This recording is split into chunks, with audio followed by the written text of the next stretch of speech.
എല്ലാവർക്കും നമസ്തേ. സമ്യക് ലൈഫിലേക്ക് എല്ലാവർക്കും സ്വാഗതം. നമുക്കറിയാം, ഒരു സ്പിരിച്വൽ ജേർണി ആയിക്കോട്ടെ, ഇല്ലെങ്കിൽ ഒരു സാധാരണ ജീവിതമായിക്കോട്ടെ, നമുക്ക് എല്ലാവർക്കും എന്താണ് ഒരു ലക്ഷ്യം ഉണ്ടായിരിക്കും. ആ ലക്ഷ്യത്തിലേക്കായിരിക്കും എന്താണ് നമ്മളുടെ യാത്ര എന്ന് പറയുന്നത്, അല്ലെ?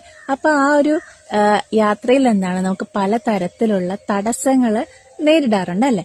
അപ്പൊ നമ്മളുടെ ആചാര്യന്മാര് തന്നെ പഞ്ചനിവാരണങ്ങൾ എന്ന് പറഞ്ഞ് 5 കാരണങ്ങൾ നമുക്ക് പറഞ്ഞു തന്നിട്ടുണ്ട്. അതിൽ ഒന്നാമതായിട്ടുള്ളതാണ് കാമം, അല്ലെങ്കിൽ സെൻഷ്വൽ ഡിസയർ എന്നൊക്കെ നമ്മൾ പറയാറുള്ള, അതായത് നമ്മുടെ ഇന്ദ്രിയങ്ങളുടെ അമിതമായിട്ടുള്ള ആസക്തി എന്ന് പറയുന്നത്. രണ്ടാമതായിട്ടുള്ളതാണ് ക്രോധം, ദ്വേഷം എന്നൊക്കെ പറയുന്നത്. മൂന്നാമതായിട്ടുള്ളതാണ് നമ്മളുടെ ഈ ഒരു മന്ദത, അലസത. നാലാമതായിട്ട് പറയുമ്പോൾ നമ്മളുടെ ഈ അശാന്തി അല്ലെങ്കിൽ വിഷമം, വറീസ്. അഞ്ചാമതായിട്ട് പറയുമ്പം എന്താണ് നമ്മളുടെ ഡൗട്ടുകൾ, അതായത് സംശയങ്ങൾ, അതായത് അജ്ഞാനം മൂലമുണ്ടാകുന്ന സംശയങ്ങൾ. ഈ 5 കാരണങ്ങളാണ് നമ്മളുടെ മുന്നോട്ടുള്ള ഒരു ജീവിതയാത്രയിൽ എന്താണ്, അല്ലെങ്കിൽ ജീവിത വിജയത്തിലോട്ടുള്ള യാത്രയിൽ എന്താണ് നമുക്ക് തടസ്സമായിട്ട് നിൽക്കുന്ന കാര്യങ്ങൾ.